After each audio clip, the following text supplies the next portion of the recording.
আরে আরে আমি হলাম টুনি। আজকে আমি পায়েস রান্না করব। পায়েস। আমি পায়েস রান্না করতে কি কি দিয়েছি জানো? আমি বাদাম দিয়েছি, কিশমিশ দিয়েছি, বুঝতে পেরেছো? আমি টুনি রান্না করে পায়েস রান্না হয়ে গেলে চপ চপ চপ চপ করে খেয়ে ফেলবো। কি আনন্দ কি আনন্দ! আরে পায়েস, তুই একটু তাড়াতাড়ি কর না, আমার তো এখনো খেতে ইচ্ছে করছে আর খেতে ইচ্ছে করছে। আরে এখনো তো দেখছি হচ্ছে না।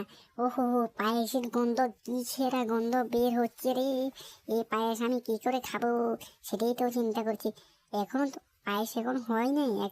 কি রে পায়েস, তুই এখনো কেন হসনি? তারা তোকে বললাম তাড়াতাড়ি হতে। আমি আবার বিছানা থেকে নেমে দেখলাম এখনো তুই হসনি। কি হয়েছে তোর? তাড়াতাড়ি উঠরা, তাড়াতাড়ি হয়ে যা, তাড়াতাড়ি হয়ে যা। আমার তো পায়েসের গন্ধে আর ঘুম আসছে না। এ পায়েস আমাকে খেতেই হবে। ওহ, কি আর আনন্দ, কি আনন্দ! আজকে আমি পায়েস খাবো।